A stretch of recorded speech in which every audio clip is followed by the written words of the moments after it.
गोस्वामी जी ने विश्वामित्र जी के लिए क्या लिखा? उन्होंने लिखा, विश्वामित्र महामुनि ज्ञानी और बसही विपिन शुभ आश्रम जानी। गोस्वामी जी ने लिखा, विश्वामित्र महामुनि जब आश्रम में रहते थे तब। विश्वामित्र कैसे हैं? महामुनि हैं, महाज्ञानी हैं और अपने शुभ आश्रम में रहते हैं। ये तब लिखा जब आश्रम में रहते थे तब।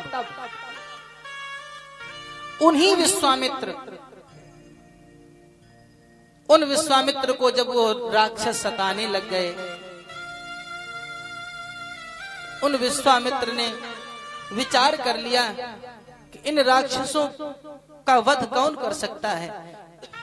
इन राक्षसों का वध तो दशरथ नंदन राम और लक्ष्मण ही कर सकते हैं। तो मन में विश्वामित्र के आ गया कि मांग लाऊं जाकर के। किसको? राम और लक्ष्मण को। अभी तक कोई इच्छा नहीं थी मन में, लेकिन आज उन राक्षसों से इतना दुखी हो गए कि मांगने की इच्छा विश्वामित्र के मन में आ गई। और मांगने के लिए जैसे ही अयोध्या के किनारे आकर के खड़े हो गए, विचार हो गया कि राम और लक्ष्मण ही मार सकते हैं। अयोध्या के किनारे आकर के खड़े हुए तो गोस्वामी जी ने श्री विश्वामित्र को देखा। तो गोस्वामी जी ने कहा कि अरे ये कौन हैं जिनके बारे में गोस्वामी जी ने कहा था कि विश्वामित्र महामुनि ज्ञानी।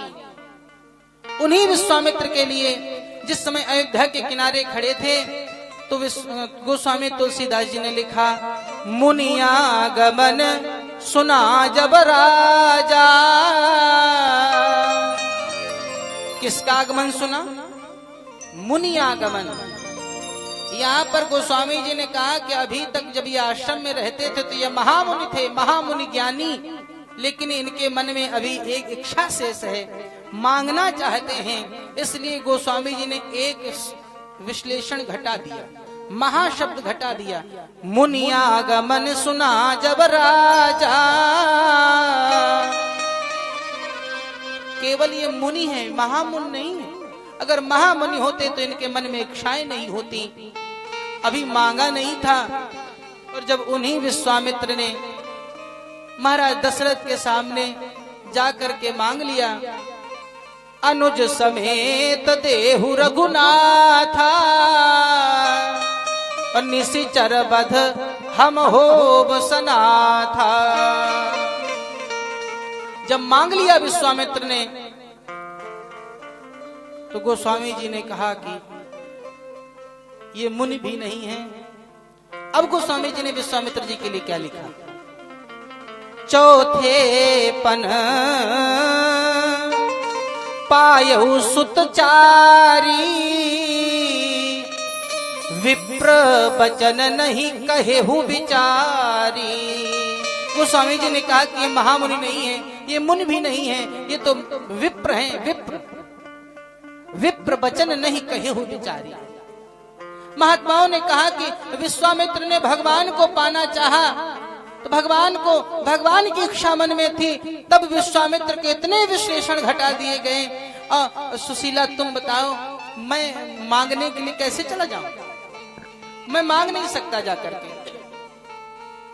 सुशीला ने कहा कि स्वामी मैं मांगने के लिए नहीं कह रही, मैं तो बस इतना कह रही हूँ, मैं देखती हूँ आप श्याम सुंदर का जब नाम लेते हैं, कृष्ण कन्हैया मोहन कहते हैं, जब अपने बचपन की याद करते हैं तो आप कृष्ण के लिए आंसू बहाते हैं।